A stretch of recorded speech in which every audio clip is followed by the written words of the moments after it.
Trump అనే వ్యక్తి, ఇతను రెండోసారి గెలిచాడు. ఇతని గురించి ఏం చెప్తారు అని అంటే, అతని పేరు ట్రంప్. ట్రంప్ అంటే బోర. అతను రెండోసారి ఎలక్ట్ అయ్యాడు. రెండోసారి ఎలక్ట్ అయితే, అమెరికాకి రెండోసారి ప్రెసిడెంట్ అయితే, ఇదే ఆఖరి టర్మ్ అతనికి. దీని తర్వాత అతనికి ఎలక్షన్స్లో ఇక పార్టిసిపేట్ చేయకూడదు. ఎందుకంటే ఒక వ్యక్తి 2 సార్లు కంటిన్యూస్గా ఎన్నిక అవ్వచ్చు, ఇక తర్వాత ఎన్నిక అయ్యేది లేదు. కాబట్టి ఆఖరి బోర, ఆఖరి ట్రంప్, లాస్ట్ ట్రంప్, ఆఖరి బోర ఇతనే.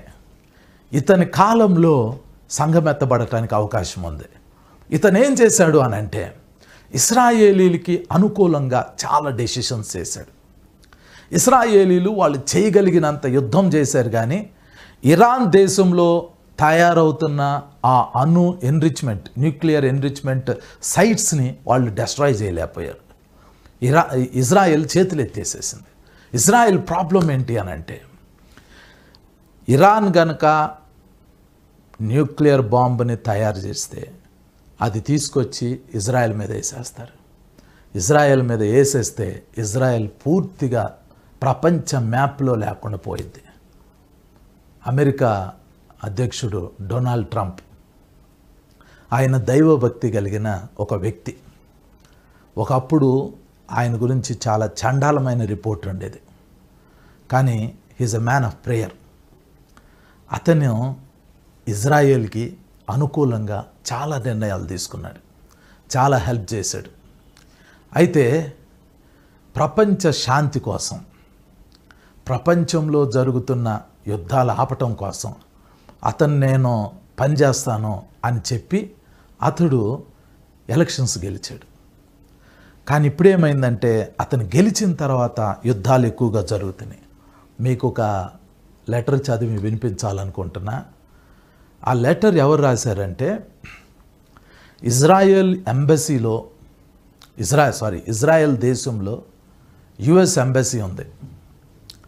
యుఎస్ అంబాసిడర్గా ఆయన అక్కడున్నారు, ఆయన పేరు మైక్. ఇతను ఇజ్రాయెల్ దేశంలో ఉంటున్నాడు, అమెరికన్ అంబాసిడర్. ఆయన ట్రంప్కి ఒక లెటర్ రాశారు.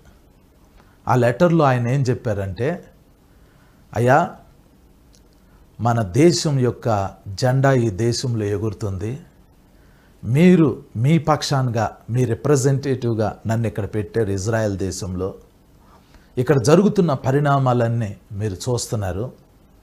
ఇప్పుడు ఈ సమయంలో మీరు ఎవరి స్వరం వింటున్నారో ఒకసారి పరిశీలన చేసుకోండి. మీ చెవులకి చాలా స్వరాలు వినబడుతున్నాయి, కానీ దేవుని స్వరము మీరు వినాలి. దేవుని స్వరం విని దేవుడు చెప్పినట్లు మీరు చెయ్యండి. ఇప్పుడు ఇజ్రాయెల్ దేశము ఏ పరిస్థితిలో ఉందో మీకు తెలుసు, ఇరాన్ ఏం చేయబోతుందో మీకు తెలుసు, మీరు ఇప్పుడు రియాక్ట్ అవ్వాలి అని ట్రంప్ గారికి ఒక లెటర్ రాశారు. దేవుడే నిన్ను ఈ సమయం కొరకు ఎన్నుకున్నాడు, నువ్వు ఇదే సమయం కొరకు ఎన్నుకోబడ్డావు, నువ్వు దేవుని చేత ఎన్నుకోబడిన వ్యక్తివి. ఈరోజు నీకు చెవులకి ఎన్నో స్వరాలు వినబడతాయి, కానీ నువ్వు ఈరోజు దేవుని స్వరాన్ని వినాలి.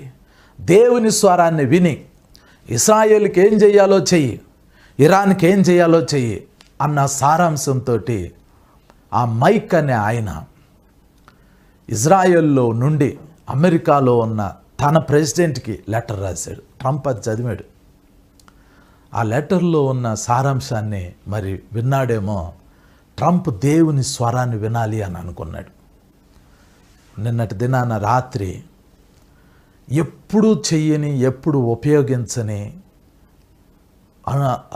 బంకర్ బస్టర్ బాంబ్స్ అమెరికా నుంచి బయలుదేరి ఇరాన్లో నతాంజ్ అనే న్యూక్లియర్ సైట్ని, ఇస్ఫహానా అనే న్యూక్లియర్ సైట్ని, ఫోర్డో అనే న్యూక్లియర్ సైట్ని అమెరికా బంకర్ బస్టర్స్ బ్లాస్ట్ చేసేసినాయి. అంటే ఇరాన్లో న్యూక్లియర్ ఎన్రిచ్మెంట్ సైట్స్ని క్లియర్ చేసేసినాయి. ఇంకొక మాట చెప్పాలంటే, ఇరాన్ న్యూక్లియర్ బాంబుని ఇక చెయ్యలేదు, అంతగా న్యూక్లియర్ సైట్స్ని డెస్ట్రాయ్ చేశాడు. ఇప్పుడు ఇజ్రాయెల్ పీస్ఫుల్గా ఉండిద్ది. ఇజ్రాయెల్ 3వ మందిరము కట్టుకోవటానికి ముందుకెళ్ళవచ్చు. ఒకవేళ ఇజ్రాయెల్ గనక 3వ మందిరం కడితే ఏమైద్ది? ఇశ్రాయేలీలు గనక 3వ మందిరం మనకు బోర శబ్దం మోగబోతుంది. బోర మోగిన వెంటనే, ట్రంపెట్ సౌండ్ వినిన వెంటనే మనము ఈ భూమి మీద నుండి లేచి పరలోకంలోకి వెళ్ళిపోతాం. దేవుని బిడ్డ, మనం చాలా సమీపంలో ఉన్నాం.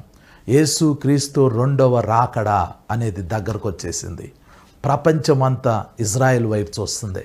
ఇశ్రాయేలీలు 3వ మందిరం కట్టబోతున్నారు. కట్టారా, సంఘం ఈ భూమి మీద నుంచి ఎత్తబడింది. ఎవరో అన్నారు, క్రైస్తవ్యం సంఘం అనేది ఈ భూమి మీద లేకుండా తుడిచేస్తామన్నారు. ఎవరు తుడిచిపెట్టాల్సిన అవసరం లే.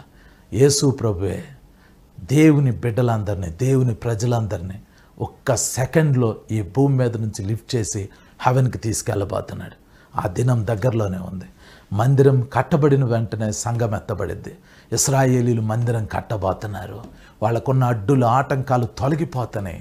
వాళ్ళకి ద్వారాలు తెరవబడుతున్నాయి. వాళ్ళు మందిరం కట్టబోతున్నారు. సిద్ధపడదాం. Thank you.